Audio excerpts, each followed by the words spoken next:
Right, hi everybody, it's the old Duffer again. Back from Dorset Steam Fair 2022, so hence we haven't done any update videos, and this is a bit of an update video.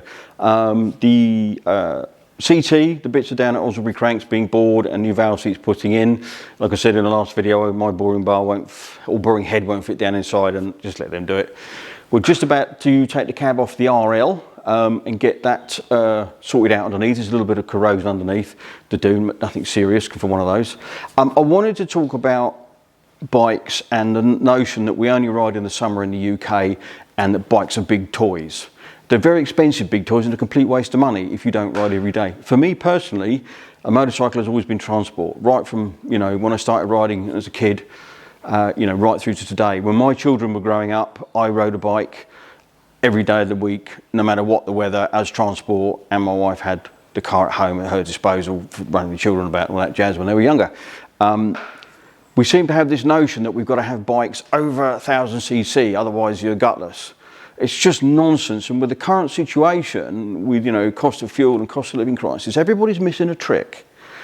I bought this the other day. This isn't everybody's cup of tea. It's just a demonstration. This is a 1985 VT500 E, because it's a Eurosport version. It's done 18,000 miles from new. Got original colour-coded luggage for it, and we've got to put back on.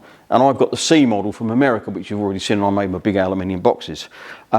Shaft drive, 4 valves per cylinder, 2 plugs per cylinder, 12-volt electric start, radiator cooled.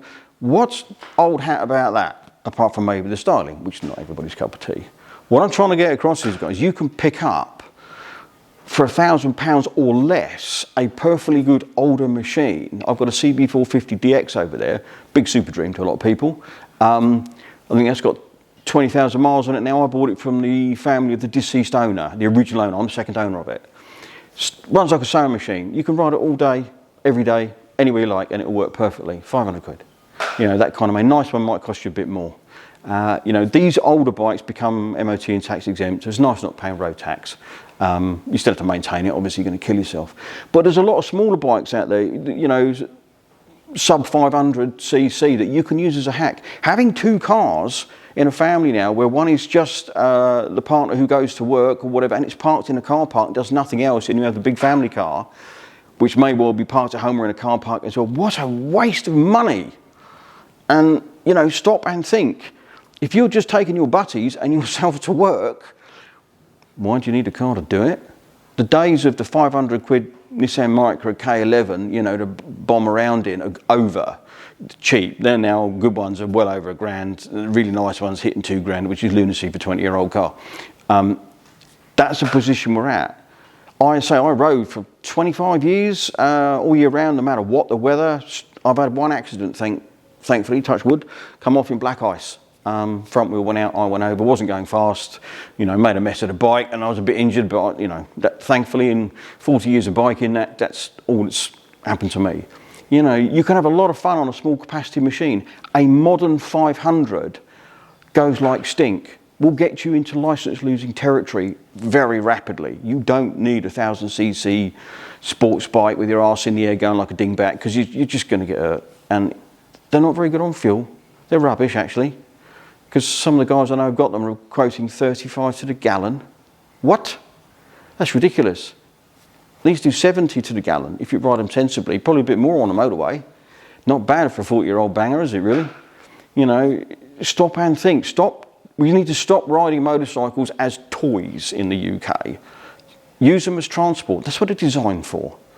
And save yourself an absolute fortune. Think about it. The old CT over there, I know I'm doing a few engine mods to make it go a little bit better, because obviously, everything's got a bit quicker than what they were when they were made in the 60s. But you can have a lot of fun on a little pop, trust me.